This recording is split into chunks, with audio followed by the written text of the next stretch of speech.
près de 14 milliards d'années, l'univers entre dans une violente expansion, le Big Bang.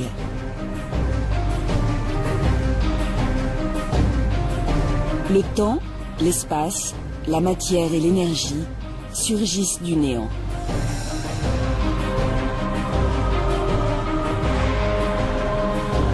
Les premières particules s'organisent. Elles donnent naissance aux étoiles et aux planètes. Des astres qui se regroupent en dizaines de milliards de galaxies.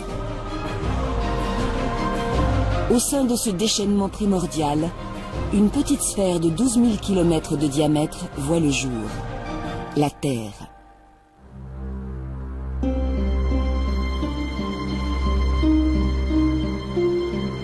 Elle tourne à 150 millions de kilomètres de son étoile. Juste la bonne distance pour qu'il ne fasse ni trop chaud, ni trop froid. Ici, la vie trouve des conditions favorables pour se développer. En 4 milliards d'années, les océans, les terres et le ciel ont été colonisés.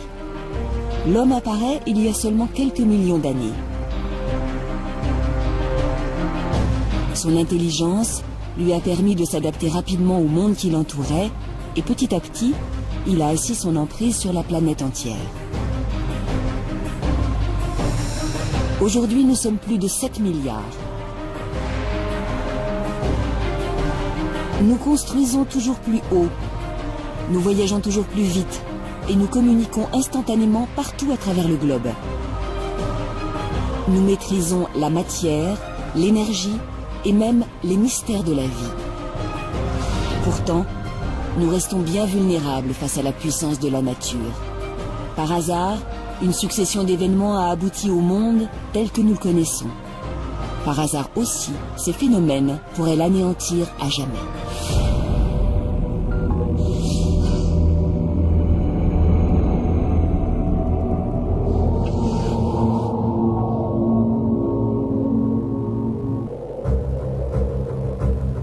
Depuis toujours, l'homme regarde vers l'avenir avec angoisse et incertitude. Il est le maître du monde, mais il sait pertinemment que ce monde pourra être réduit au néant. Au fil de l'histoire, des récits et des sciences, il a pris conscience de sa mortalité et de celle de son espèce. Les dinosaures, les grands mammifères, Néandertal, tous ont succombé. Ce qui préoccupe l'humanité n'est pas de savoir si elle disparaîtra, mais plutôt quand et comment elle disparaîtra. Depuis que la Terre existe, et surtout depuis que l'homme arpente la Terre, il s'interroge sur son avenir. Il s'interroge sur son avenir et à défaut de l'imaginer, il le détruit. L'historien Luc Mary a longtemps étudié cette crainte du futur. Depuis la chute de l'Empire romain, il a recensé 183 prophéties annonçant la fin du monde. Des prédictions apocalyptiques qui prennent leur source dans les craintes du présent. Une brusque montée des eaux en mer Noire il y a 7500 ans aurait donné lieu au récit du déluge. La grande peste qui décime l'Europe au XIVe siècle relance l'annonce d'un jugement dernier. Pour Luc Mary, ces présages révèlent et cristallisent toutes les peurs de l'humanité. Surtout 3 peurs. La peur de l'invisible, la peur de l'inconnu et la peur de l'avenir. Et généralement de tout ce qu'on ne maîtrise pas, de ce qui se passe sous nos pieds et au-dessus de nos têtes. Les mythes sont souvent irrationnels. Pourtant, le progrès des sciences et des connaissances n'a pas mis fin à ces prédictions. Bien au contraire.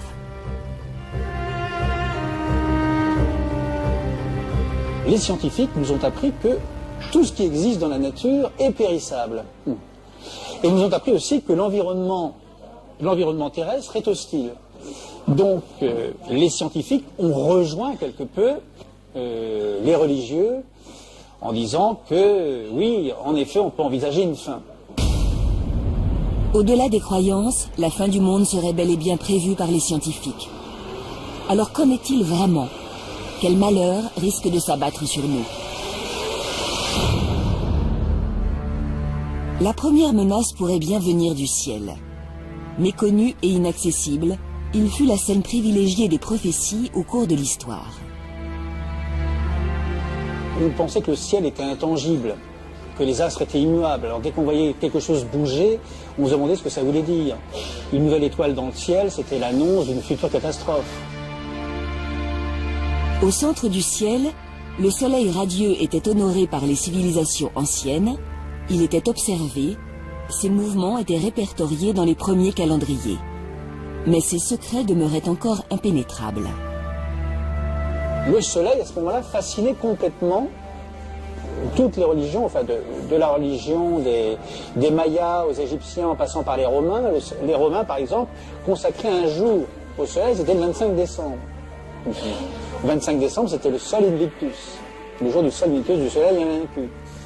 Le soleil aussi, chez les Mayas, on lui offrait des sacrifices humains, qui plus est, pour mieux régénérer le soleil, avec le sang des victimes des sacrifices. Et ce soleil, donc, a complètement fasciné, à défaut de le comprendre, on l'a vénéré. Ces croyances ont beau avoir disparu, le soleil continue de dominer nos vies, beaucoup plus qu'on ne peut l'imaginer.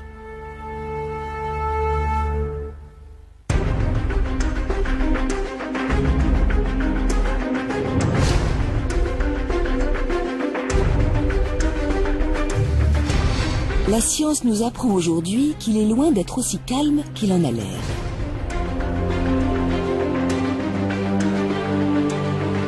Gigantesque boule de gaz 1 million de fois plus grosse que la Terre, le Soleil subit en effet des phénomènes d'une violence extrême. Dans son noyau se produisent en permanence des réactions nucléaires qui transforment l'hydrogène en hélium. La température y atteint 15 millions de degrés et l'énergie dégagée est phénoménale.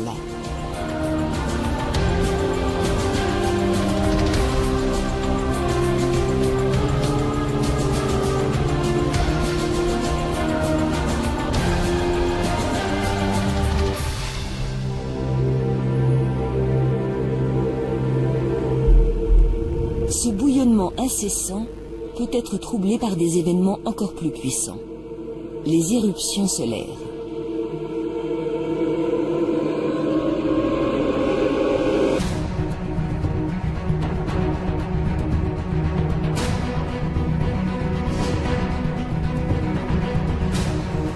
De véritables tempêtes qui projettent de la matière jusqu'aux confins du système solaire et peuvent mettre en péril toute notre civilisation.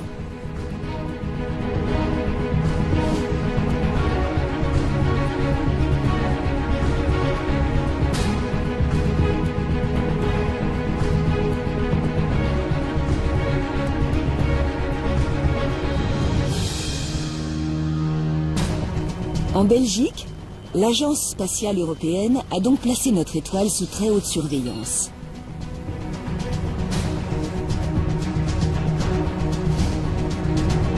L'objectif, comprendre comment naissent ces gigantesques explosions et surtout tenter de les anticiper.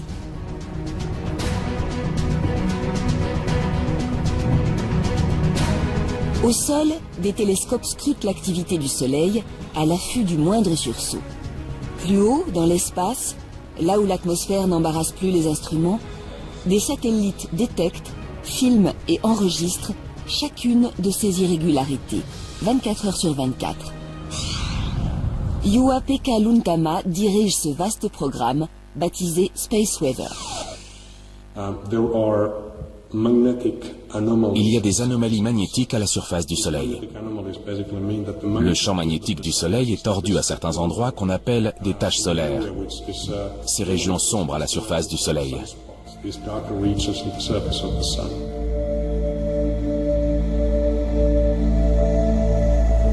Au cœur de ces taches, le magnétisme est si fort qu'il isole la région du reste de l'activité solaire.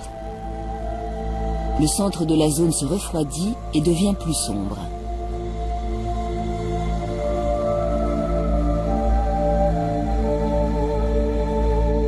Certaines taches mesurent 10 fois le diamètre de la Terre, et c'est autour d'elles que les éruptions semblent prendre naissance. Le champ magnétique se déforme et se tord sur lui-même, créant des arches de matière gazeuse, des filaments qui peuvent se rompre à tout moment.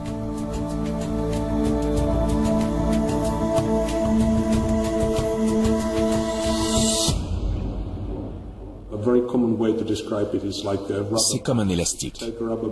C'est la comparaison qu'on utilise en général. Si vous prenez un élastique et que vous commencez à l'entortiller entre vos doigts, il va s'en mêler. Des nœuds vont se former. Et si vous continuez, il finira par casser. Toute l'énergie contenue dans l'élastique entortillé va être libérée et vous allez sans doute vous faire mal aux doigts. C'est ce qui se produit avec ces anomalies magnétiques à la surface du Soleil. Ce phénomène s'appelle une éruption solaire.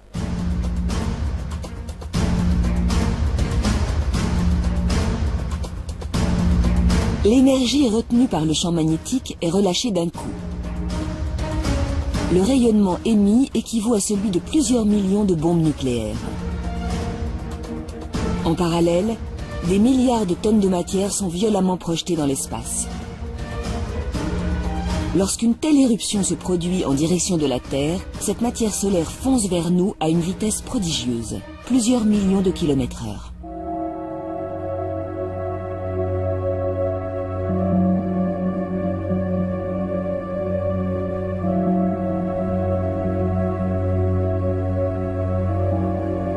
Heureusement, le champ magnétique qui entoure notre planète nous protège de ce terrible flux de particules.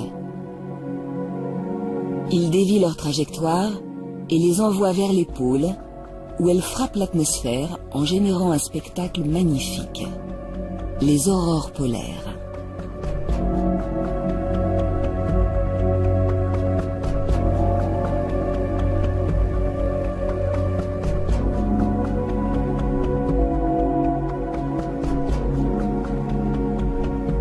Mais des tempêtes solaires particulièrement violentes peuvent avoir d'autres conséquences, bien plus dévastatrices.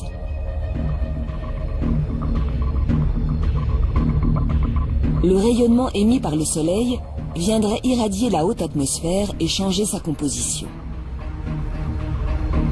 Les signaux émis par les satellites seraient perturbés, et parfois même totalement rompus.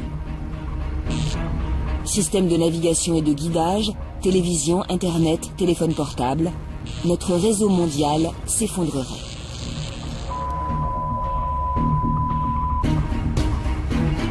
Et ce n'est pas tout. Le champ magnétique de la Terre ne jouerait plus totalement son rôle de bulle protectrice. En le percutant, les particules solaires interagissent avec lui et génèrent des courants électriques.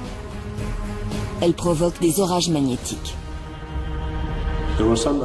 Certains animaux vont remarquer ces tempêtes, notamment les oiseaux qui s'appuient sur le champ magnétique de la Terre pour leur migration.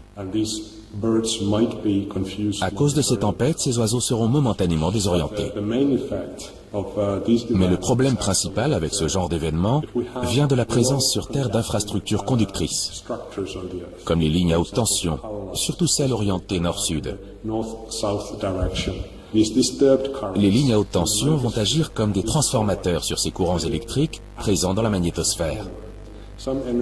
Une partie de l'énergie de la magnétosphère va être véhiculée par les lignes à haute tension vers leurs transformateurs. Cela peut perturber sérieusement le fonctionnement des lignes à haute tension. Ça peut aller jusqu'à détruire leurs transformateurs, et donc dans ces cas-là, c'est la panne de courant.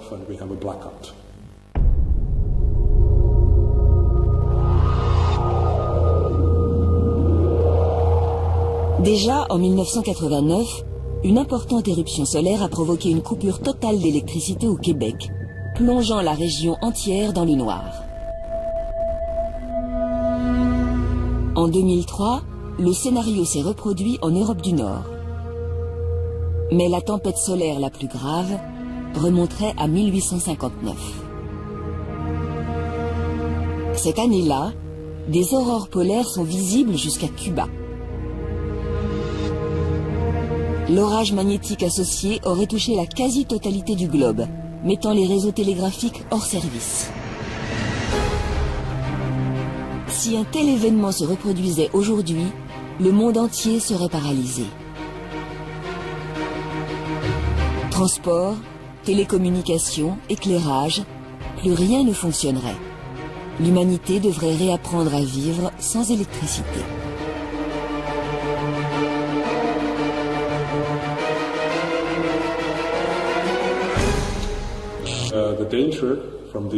Ces phénomènes solaires mettent en danger nos infrastructures, la navigation par satellite, qui est de plus en plus omniprésente, et plein d'autres systèmes. Sans oublier l'effet sur le réseau électrique. Une coupure de courant, ça a un impact majeur dans notre société actuelle. Selon les spécialistes, des éruptions de cette envergure se produisent tous les 100 à 500 ans à la surface du Soleil. La plus récente date de 150 ans. Le pire est donc à venir. Dans les prochaines décennies ou les prochains siècles, une éruption majeure aura forcément lieu. Elle réduira notre société interconnectée au chaos.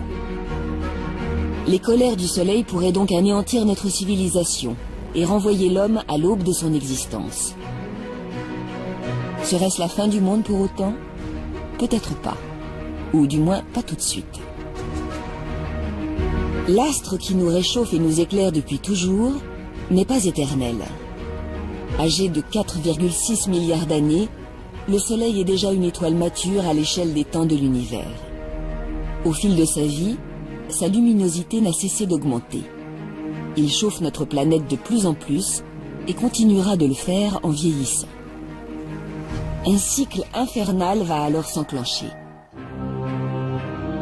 Petit à petit, les océans seront vaporisés. Une fois dans l'atmosphère, l'eau gazeuse favorisera l'effet de serre et participera à son tour à l'augmentation de la température. D'ici 1 milliard d'années, notre atmosphère avoisinera les 400 degrés. L'eau aura disparu de la surface du globe. Transformée en véritable fournaise, la Terre deviendra inhabitable. Toutes les espèces s'éteindront alors une à une, des plantes aux mammifères, en passant par les dernières bactéries. Mais le Soleil n'aura pas encore dit son dernier mot. À un moment donné, dans 4 milliards d'années, le Soleil se dilatera. Il se transformera en géante rouge parce que la réaction de fusion sera plus forte que la gravité. Peu à peu, le Soleil va gonfler comme un ballon de baudruche. Il engloutira Mercure, puis Vénus, et s'arrêtera aux portes de notre planète. La température à la surface du globe se comptera alors en milliers de degrés, et la Terre finira par s'évaporer.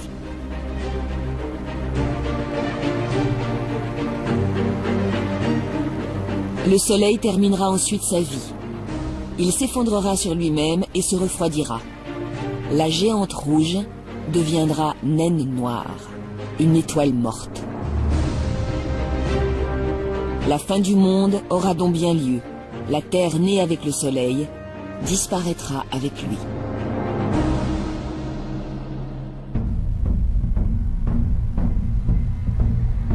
L'apocalypse viendra du ciel. C'est une certitude. Mais certains prophètes l'envisagent autrement, plus brutal, et surtout, beaucoup plus tôt.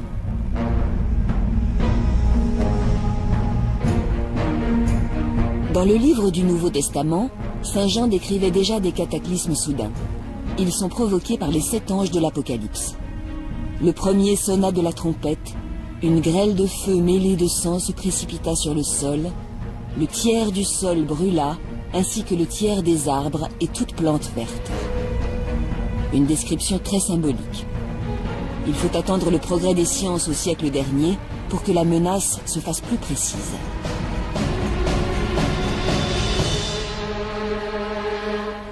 Au début du XXe siècle, il y a une fin du monde qui a été presque aussi médiatisée que celle de 2012, c'est celle du 18 mai 1910. Et cette fin du monde a été annoncée par un grand scientifique répondant au nom de Camille Flammarion. Un astronome, s'il vous plaît. Camille Flammarion parle de la comète de Halley. Cette année-là, il nous dit la comète contient dans sa queue un gaz, le cyanogène, qui peut asphyxier la moitié de la Terre. Et finalement, la comète en question, elle est passée très loin de la Terre, elle était à peine visible à l'œil nu. Mais ça a été une peur panique dans le monde entier.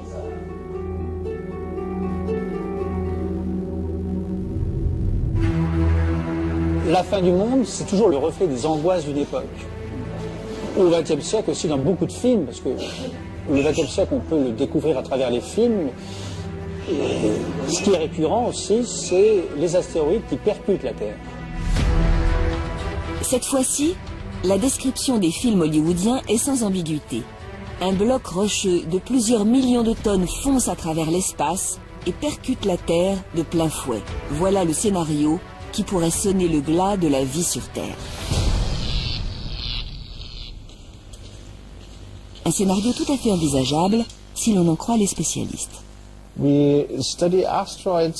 Notre communauté scientifique étudie les astéroïdes depuis des centaines d'années. Il y a 30 ans environ, certains ont découvert qu'on ne pouvait pas écarter la menace d'une collision entre un astéroïde et la Terre.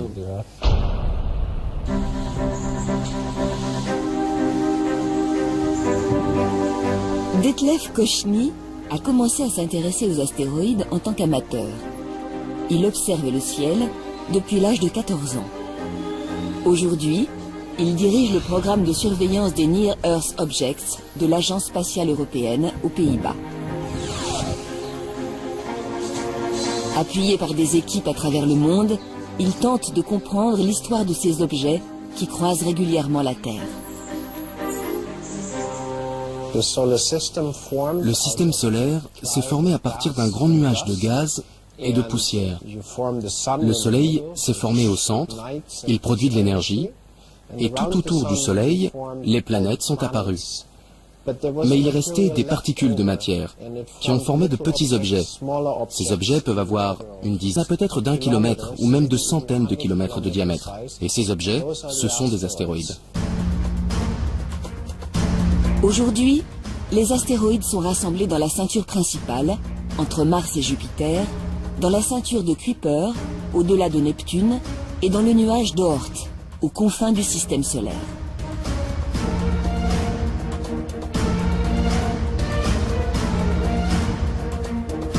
Mais ils ne restent pas toujours sagement regroupés dans ces zones. Certains sont parfois éjectés de leur orbite lors de violentes collisions. Ils errent alors dans le système solaire à quelques dizaines de milliers de kilomètres/heure et peuvent croiser l'orbite de la Terre à tout moment. Il devient impératif de les détecter et de connaître leur trajectoire pour anticiper une éventuelle collision.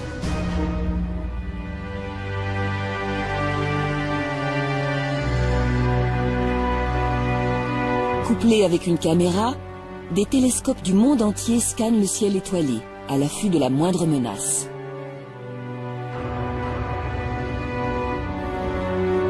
Dès qu'un objet est repéré, il est passé au crible. L'imagerie infrarouge permet de déterminer sa chaleur et sa masse.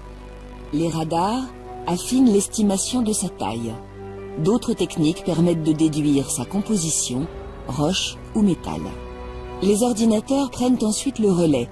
Ils calculent l'orbite et la dangerosité de l'objet à partir de toutes ces données. Mais l'équation est complexe. D'autant que la Terre joue elle aussi un rôle crucial dans la trajectoire des astéroïdes. Le problème, c'est qu'il pourrait aussi être dévié par la force d'attraction terrestre. On a donc intérêt à connaître très précisément la position de l'objet, parce que la moindre erreur sera amplifiée quand il entrera dans l'orbite terrestre.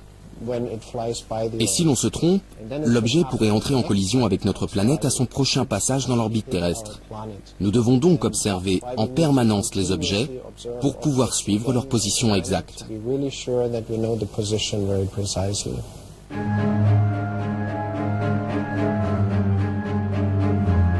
Malgré les calculs très précis des astrophysiciens, certains astéroïdes jouent des tours à la communauté scientifique. Ce fut le cas d'Apophis, qui défraya la chronique lors de sa découverte. Apophis a été découvert en 2004, juste avant Noël. Au départ, selon toute probabilité, il devait heurter la Terre en 2029. Mais en l'observant sur une longue durée, on a conclu que cette probabilité était bien moins grande que ce que l'on pensait, qu'elle était même très faible. Néanmoins, on s'est aussi aperçu que lorsqu'il croisera l'orbite terrestre en 2029, il passera à une distance telle qu'un impact n'est pas exclu à son prochain passage. Cette catastrophe pourrait maintenant se produire en 2036. Mais Apophis est loin d'être le seul à menacer notre planète. Les scientifiques ont dressé une liste des astéroïdes qui croiseront l'orbite de la Terre d'ici la fin du siècle. Ils sont environ 300 à pouvoir potentiellement nous heurter. Les plus petits mesurent une dizaine de mètres, les plus gros plusieurs centaines.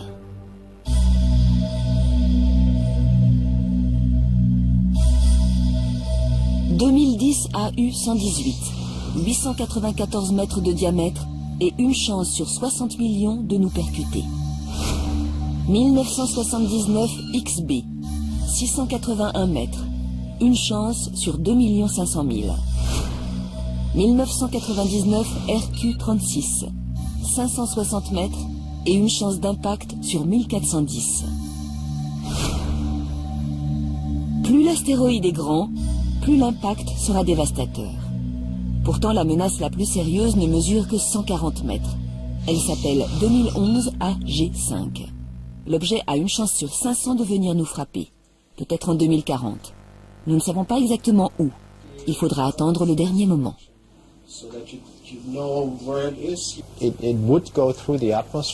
Il traverserait l'atmosphère, heurterait le sol et laisserait un cratère. Étant donné sa taille, les dégâts pourraient être régionaux, voire plus importants. Des dégâts régionaux, ça signifie qu'il serait capable de détruire une grande ville s'il tombait dessus. Et si c'est plus, il pourrait aller jusqu'à rayer de la carte un pays entier. 2011 AG5 n'est pas le plus gros astéroïde détecté par les astronomes. C'est surtout avec lui que l'impact est le plus probable. Mais la liste de 300 est loin d'être exhaustive. Les plus petits astéroïdes, ceux qui mesurent à peine quelques dizaines de mètres, sont extrêmement difficiles à détecter. Ils sont aussi beaucoup plus nombreux.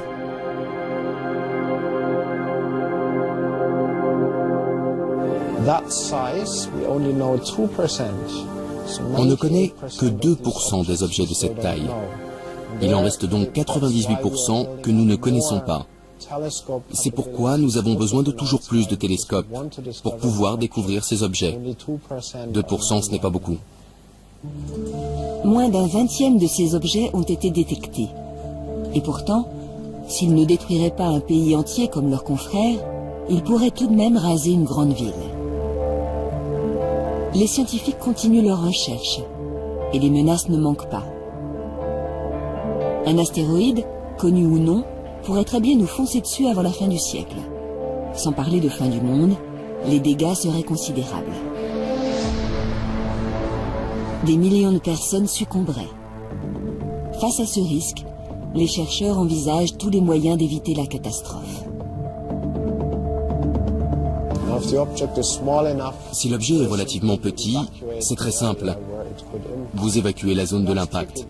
Mais encore faut-il connaître précisément cette zone d'impact. Dans le doute, il vaut mieux évacuer un périmètre plus large. S'il s'agit d'un objet de plus grande taille, capable de détruire tout un pays, là, il n'est pas réaliste de penser qu'on va pouvoir évacuer la zone. Les scientifiques travaillent alors sur des missions visant à dévier les astéroïdes de leur trajectoire. Une des plus abouties projette d'envoyer un satellite très lourd contre l'objet. Une simple impulsion. Le choc va être très léger dans la mesure où la masse de l'astéroïde est nettement supérieure à celle d'un satellite. Mais si vous le faites suffisamment à l'avance, avant qu'il n'arrive à proximité de la Terre, cela peut suffire à dévier sa trajectoire. Comme dans les films de science-fiction, aussi envoyer directement tout notre arsenal nucléaire contre lui, voire le faire exploser de l'intérieur. C'est effectivement le seul moyen de dévier un astéroïde très proche de la Terre. Mais il vaudrait mieux éviter de le faire exploser. Il se désagrégerait alors en milliers de petits corps qui risqueraient à leur tour de heurter la Terre.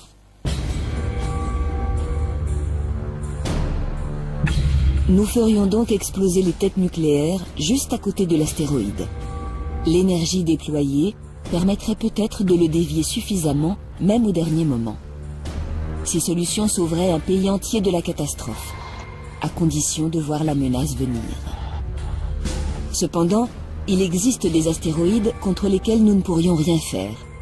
Ceux qui pourraient réellement provoquer la fin du monde tel que nous le connaissons. Ils mesurent plusieurs kilomètres de diamètre. Heureusement pour nous, leur taille les rend facilement détectables et les scientifiques estiment en connaître la quasi-totalité. Aucun d'eux ne compte nous croiser d'ici la fin du siècle. Nous serions tranquilles pour des centaines de millions d'années. Pourtant, un tel cataclysme s'est déjà produit. Il serait même à l'origine de la fin des dinosaures. Vincent Courtillot est géophysicien et spécialiste des grandes extinctions d'espèces.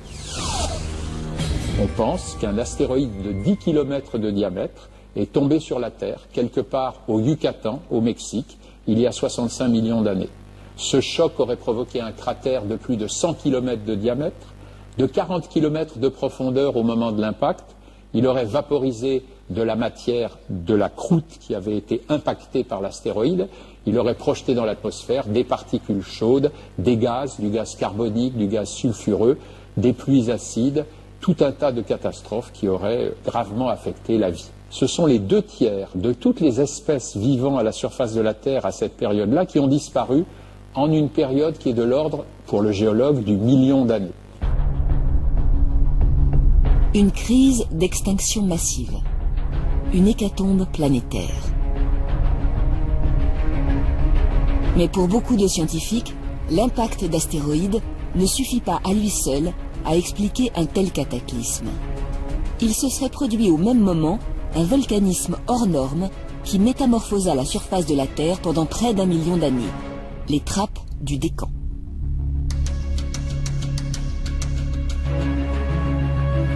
À 2900 km sous nos pieds, à la frontière entre le manteau de roche de la Terre et son noyau de fer liquide, de la chaleur s'est accumulée. Le noyau a chauffé le manteau et la matière est devenue plus légère, moins visqueuse. Une bulle de matière en fusion s'est formée. Un panache qui est remonté lentement, centimètre après centimètre.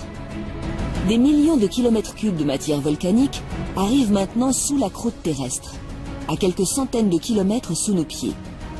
La croûte est chauffée et le panache finit par la fissurer. Des coulées de lave gigantesques jaillissent du sol. Le panache se vide à la surface par à coup. À chaque coulée, c'est plus de 10 000 km3 de magma qui se répandent. Cette matière volcanique s'accompagne d'émissions de gaz considérables et d'éjections de poussière qui viennent envahir l'atmosphère. Alors, est-ce que ça ne serait pas le gaz de ces volcans qui aurait empuanti l'atmosphère, empoisonné l'atmosphère et conduit aux extinctions d'espèces? Un tel chaos est difficile à imaginer. Même le pire volcanisme auquel l'homme ait eu affaire n'a rien de comparable avec ce phénomène. La plus grande coulée de basalte, la plus grande coulée de lave fluide, comme les laves du Décan en Inde, qui se soit produite sous les yeux de l'homme, c'est en 1783. En Islande, une fissure dans la région du Laki a mis en place en un an 15 km3 de lave. Ça a complètement perturbé le climat de l'hémisphère nord. On sait maintenant que ce sont des centaines de milliers de gens qui sont morts, probablement à cause de cette éruption de 1783. C'était quoi? C'était 10 km3 de lave en un an. Et je vous ai dit qu'en Inde, on a découlé de 10 000 km3 de lave qui se sont formés en moins de 100 ans. C'est-à-dire, chaque année, 100 fois plus fort que le Laki et pendant 100 fois plus longtemps. Et ça, c'est une coulée. Et il y a des dizaines de coulées superposées. Et quand on fait le calcul des quantités de gaz injectés dans l'atmosphère et des conséquences climatiques, eh bien, on s'aperçoit en fait que le fameux impact d'astéroïdes, il a eu à peu près le même rôle qu'une grande coulée de lave. Pour Vincent Courtillot, il semble bien que le volcanisme de Trappes ait été le moteur principal de cette grande extinction. Comme 65% des espèces vivant à l'époque, les dinosaures n'y ont pas survécu.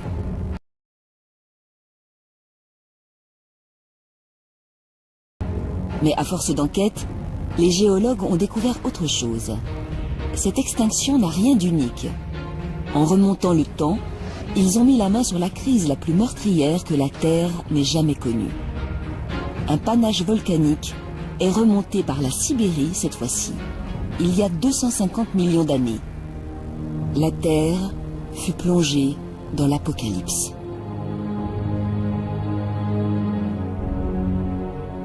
On pense par des calculs statistiques que c'est 99% de tout ce qui vivait sur Terre qui a disparu en moins d'1 million d'années.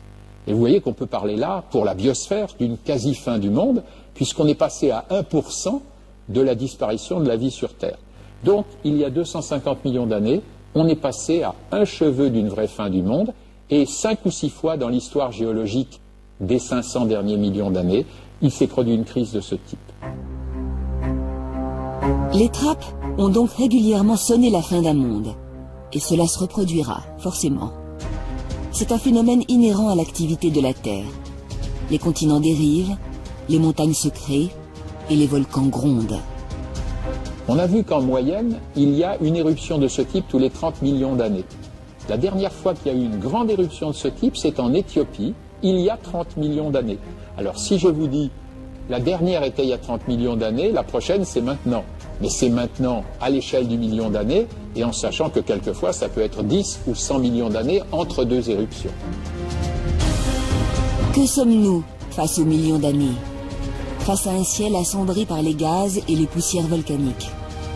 Ces phénomènes nous dépassent. Mais même à notre dimension, la nature sait se montrer violente.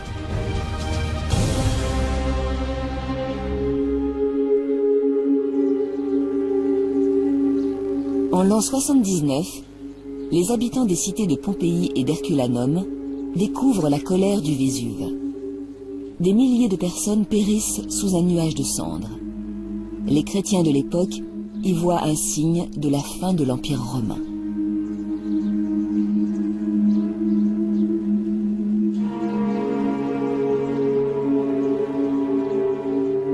Aujourd'hui, la ville de Naples compte plus de 2 millions d'habitants, au pied du Vésuve. Le volcan est peut-être endormi depuis 1945, mais il peut se réveiller à tout moment.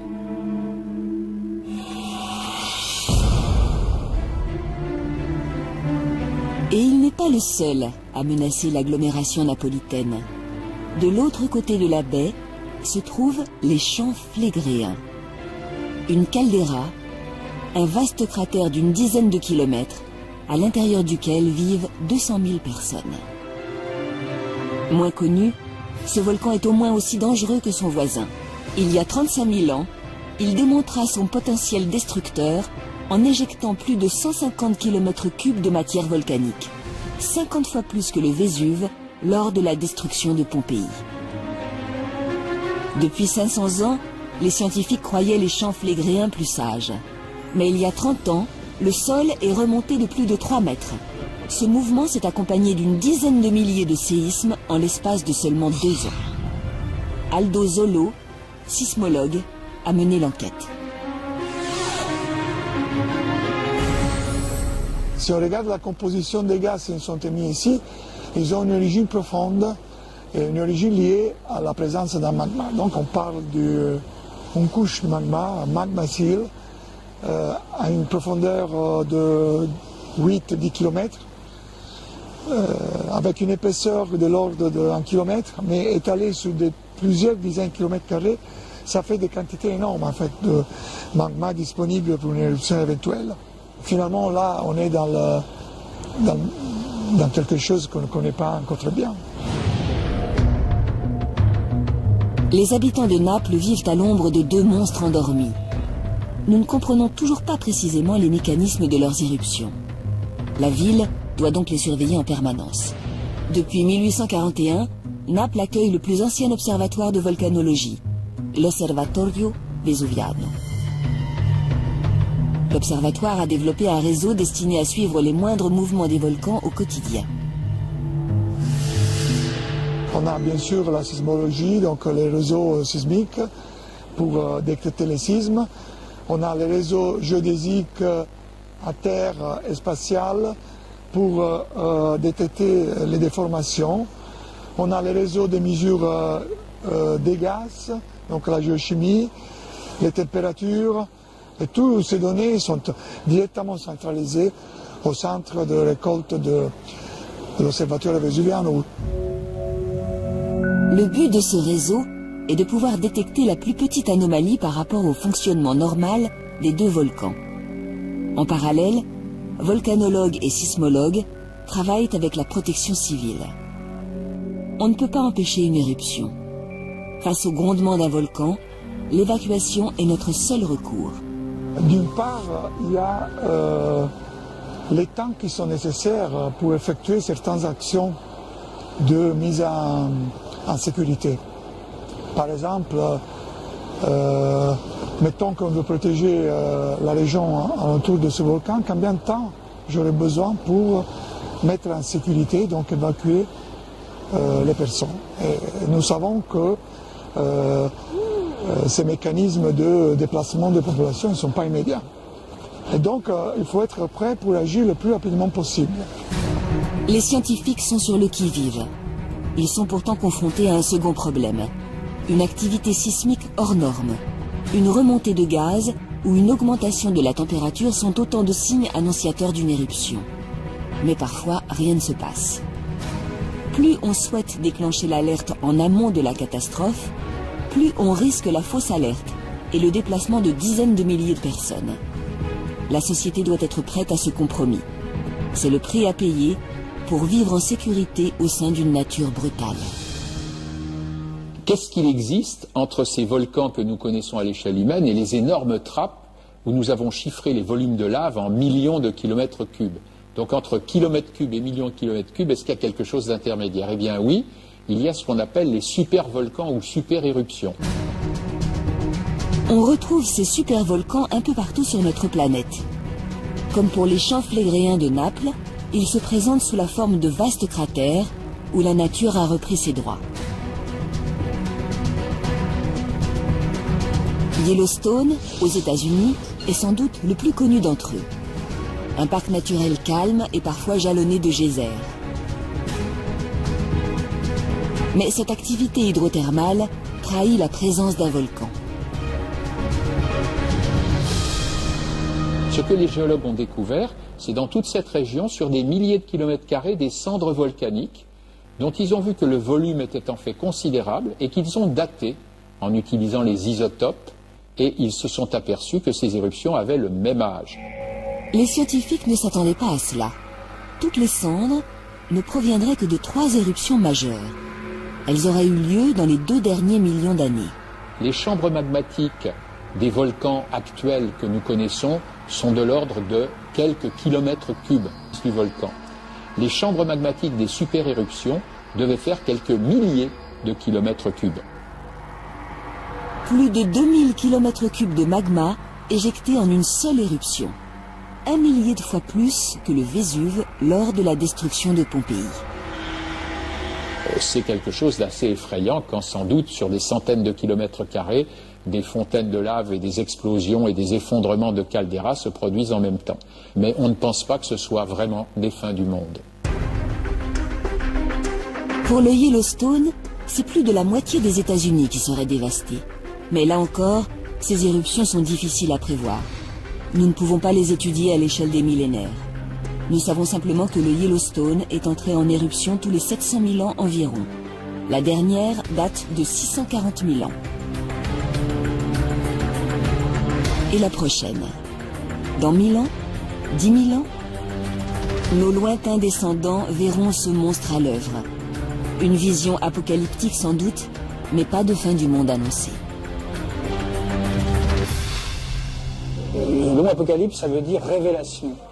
On dévoile l'avenir. On dévoile l'avenir, c'est pas forcément la destruction, mais c'est une révélation sur les temps à venir. Donc ça peut très bien aussi être l'avènement d'un monde nouveau, plus juste. Astéroïdes, volcanisme, extinction de masse. Nous voyons ces événements comme des malheurs. Il s'agit pourtant des moteurs de la vie. L'histoire nous apprend qu'ils ont provoqué la fin d'un monde à plusieurs reprises. Mais ces cataclysmes laissent aussi le champ libre aux survivants. Il y a 65 millions d'années, les dinosaures ont disparu. D'autres espèces ont alors pu se développer très vite sur cette nouvelle terre, débarrassée de la concurrence. Ce fut le cas des mammifères. Ces espèces se mettent à évoluer très vite après ces catastrophes et à remplir petit à petit toutes les niches écologiques qui ont été laissées vacantes. Donc chaque extinction est suivie d'une renaissance et d'une diversification qui fait qu'au bout d'un moment, la biodiversité devient plus forte qu'elle n'était avant la catastrophe précédente. Et si on regarde comment évolue la biodiversité depuis 500 millions d'années, on voit qu'elle évolue de façon irrégulière, elle grimpe rapidement, occupe les niches écologiques, elle est en partie vidée par une catastrophe, mais elle repart de plus belle et aujourd'hui, la biodiversité est plus haute qu'elle n'a jamais été. Une mort, puis une renaissance. L'homme est le fruit de cette histoire chaotique et nous avons su en tirer profit. Nous avons colonisé la planète entière. Nous avons développé des outils pour dompter le monde. En fin de compte, nous ne sommes plus si petits face à la nature. Du haut de ces 7 milliards d'individus, l'humanité joue un rôle décisif sur la planète. James Aronson est écologue. Il étudie ce rapport entre l'homme et la nature. Une relation qui a profondément changé depuis quelques siècles et qui marque une ère nouvelle. On appelle cette ère l'Anthropocène, savoir l'ère géologique dominée par l'homme, où l'homme est l'espèce dominante, non seulement de la Terre, mais aussi de la biosphère. Pour satisfaire nos besoins croissants, nous puisons toujours plus de richesses. 60 milliards de tonnes de ressources naturelles sont extraites tous les ans, 2 fois plus qu'il y a 30 ans. Les exploitations humaines se développent partout où elles le peuvent. Sans y prêter attention, nous épuisons les sols, nous polluons, nous détruisons des milieux et des habitats naturels. Une des conséquences immédiates est la chute alarmante de la biodiversité. 50 à 1000 fois plus d'extinction d'espèces que lors des processus naturels. On a l'impression que la nature est infinie et peut absorber n'importe quelle quantité de pollution et peut toujours fournir nos besoins en matières premières. Mais on arrive à un moment dans l'Anthropocène où ce n'est plus le cas. Résultat, les milieux sont de moins en moins peuplés et de moins en moins diversifiés. Les fonctionnements des écosystèmes en sont directement menacés, et les services qu'ils nous rendent avec. Lorsque nous polluons et répandons des pesticides en masse, les abeilles s'affaiblissent. Faute de pollinisation, les plantes à fleurs sont moins productives. Cela signifie moins de fruits, moins de légumes et moins de céréales. Lorsque les sols sont surexploités, leurs micro-organismes s'amenuisent. Ils ne filtrent plus l'eau correctement et perdent en fertilité. À terme, notre façon d'exploiter les ressources brise des cycles naturels. Elle nous conduit à la désertification de certains territoires et à l'épuisement des richesses. Mais les écosystèmes et leurs espèces nous assurent aussi des services beaucoup moins évidents. Ils nous protègent. Vous vous souvenez qu'il y avait le tsunami très important en 2004 dans l'océan Indien qui a dévasté des côtes d'une vingtaine de pays. Là où les mangroves avaient été laissées intactes, les villages et les côtes ont beaucoup moins souffert. Et le monde s'est rendu compte que ces mangroves, ces forêts de mangroves, rendaient un service énorme aux hommes en termes de mitigation de l'impact des ouragans et tsunamis. Là où les mangroves avaient été éliminés pour faire place à un élevage de crevettes, c'est le cas classique, le tsunami a dévasté 10 fois plus que là où les mangroves étaient intactes. La modification des milieux nous rend aussi de plus en plus vulnérables face aux colères de la nature. Devant ce constat général, un groupe de chercheurs canadiens a récemment tiré la sonnette d'alarme. Selon eux, nous arriverions à un point de non-retour. Notre exploitation déraisonnée ne laisserait pas le temps aux milieux de se régénérer de continuer à produire pour nous.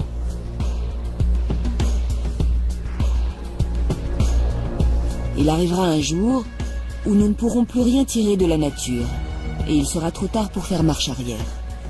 Sans ressources et sans protection naturelle, l'humanité sera affamée, assoiffée et démunie. Ces scientifiques prévoient le drame pour la fin du siècle, c'est-à-dire demain, à l'échelle des temps géologiques. Ce qui est sûr, c'est que nous sommes en train nous-mêmes de bouffer notre capital naturel et de vivre de ce capital. De ce fait, nous dégradons notre propre qualité de vie, notre capacité de réagir aux changements globaux et à notre bien-être, tout simplement. Si tout le monde vivait comme un Européen, aujourd'hui, tous les êtres vivants aujourd'hui, il nous faudrait 2 terres. Si tout le monde vivait comme les Américains moyens, il nous faudrait 3 terres. Changer de cap devient une nécessité. Nous nous sommes donné les moyens de dépasser la nature, il faut en être conscient. La recherche lance des pistes pour rétablir les milieux que nous avons surexploités et pour réétudier notre manière d'utiliser les richesses qu'il reste. James Aronson travaille à la restauration de ce capital naturel. En Méditerranée, des écologues tentent de repeupler les fonds marins. Dans certaines régions d'Afrique, l'agriculture est repensée. Un peu partout dans le monde, des projets fleurissent pour éviter que l'homme ne provoque à son tour la fin d'un monde, le sien.